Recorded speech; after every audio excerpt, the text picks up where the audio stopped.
Chào mừng các bạn đến với series 990 bài học về chủ đề Corona của mình. How the novel coronavirus attacks our entire body.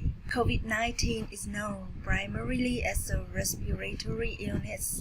However, the aggressive pathogen SARS-CoV-2 attacks not only the lungs, but also the heart, nerves, brain, vessels, kidneys, and skin. Of course, the lungs and airways are the main focus of attention with the COVID-19 respiratory disease, since the new SARS-CoV-2 pathogen mainly attacks the lower respiratory tract. Infected persons who experience a moderate or severe course of the disease have a dry cough, shortness of breath, and or pneumonia. Several studies and papers from countries including the US, China, and Italy suggest that SARS-CoV-2 also attacks the heart. The evidence is based not only on the significantly higher mortality of COVID patients with cardiovascular disease and high blood pressure.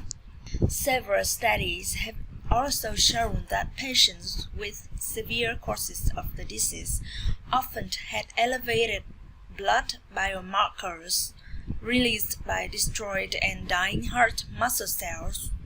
In many previously healthy patients, the virus infection has been shown to cause myocarditis or inflammation of the heart muscle.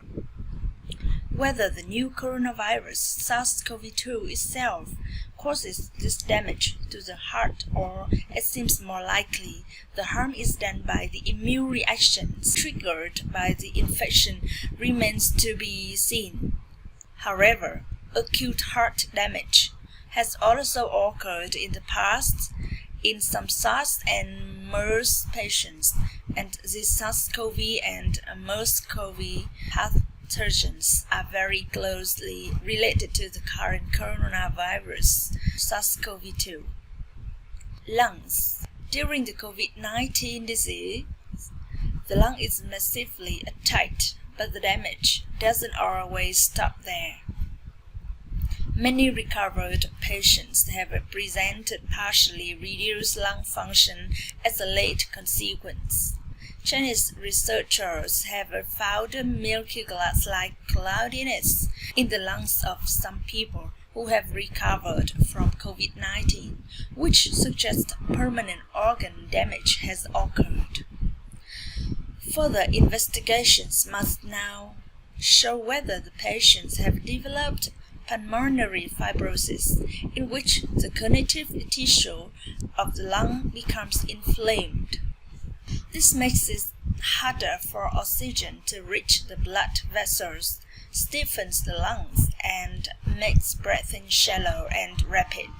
Respiratory disorders, shortness of breath, and a dry, irritable cough are the consequences. Physical performance decrease, and even everyday activities become difficult.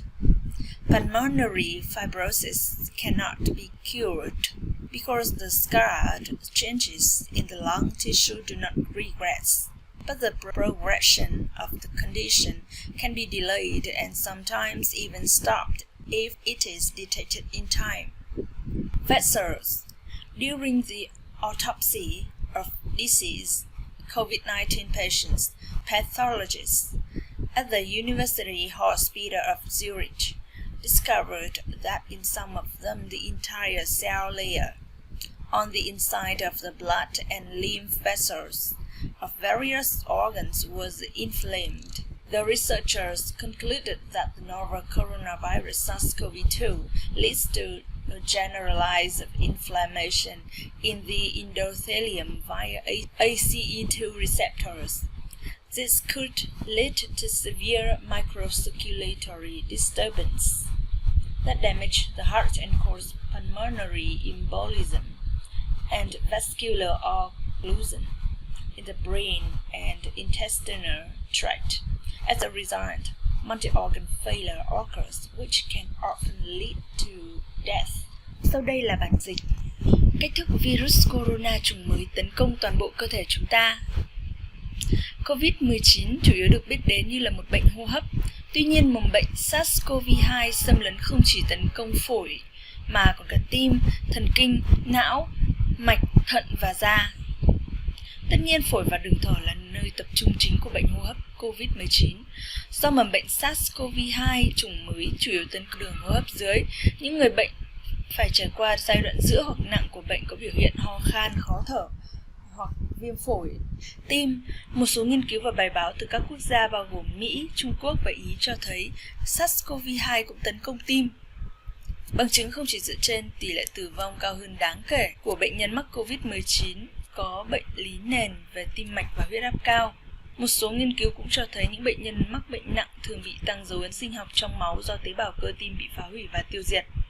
Ở nhiều bệnh nhân khỏe mạnh trước đây, nhiễm virus đã được chứng minh là gây ra viêm cơ tim. Cho dù chính virus corona SARS-CoV-2 chủng mới gây ra tổn hại cho tim, hoặc dường như nhiều khả năng hơn, tổn hại gây ra bởi các phản ứng miễn dịch bị kích hoạt do nhiễm trùng thì còn phải xem xét. Tuy nhiên, tổn thương tim cấp tính cũng đã xảy ra trong quá khứ ở một số bệnh nhân SARS và MERS. Các mầm bệnh SARS-CoV và MERS-CoV này có liên quan rất chặt chẽ với virus SARS-CoV-2 hiện tại. Phổi. Trong quá trình diễn ra bệnh COVID-19, phổi bị tấn công ồ ạt nhưng tổn hại không phải lúc nào cũng dừng lại ở đó. Nhiều bệnh nhân hồi phục cho thấy chức năng phổi đã giảm một phần như là một hệ lụy sau cùng. Các nhà nghiên cứu Trung Quốc đã tìm thấy một đám mờ giống như thủy tinh màu trắng đục trong phổi của một số bệnh nhân đã hồi phục COVID-19. Điều này cho thấy tổn thương nội tạng vĩnh viễn đã xảy ra. Các nghiên cứu chuyên sâu hơn hiện giờ phải cho thấy liệu các bệnh nhân có bị xơ phổi hay không, trong đó mô liên kết của phổi bị viêm. Điều này làm cho oxy khó đến mạch máu hơn, làm cứng phổi, khiến thở nông và gấp. Rối loạn hô hấp, khó thở và ho khan là những hậu quả. Vận động thể chất giảm và thậm chí các hoạt động hàng ngày trở nên khó khăn. Xơ phổi không thể chữa khỏi vì những thay đổi để lại sẹo trong mô phổi không thoái triển. Nhưng quá trình tiến triển tình trạng này có thể bị trì hoãn và thậm chí đôi khi dừng lại nếu được phát hiện kịp thời. Mạch.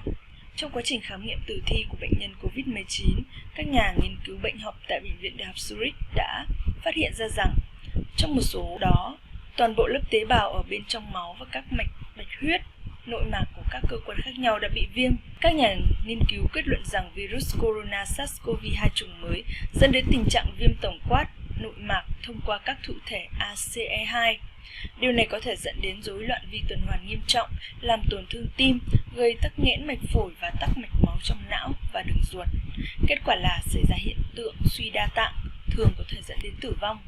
Bài học của chúng ta hôm nay là hết rồi. Hẹn gặp lại các bạn trong các bài học tiếp theo.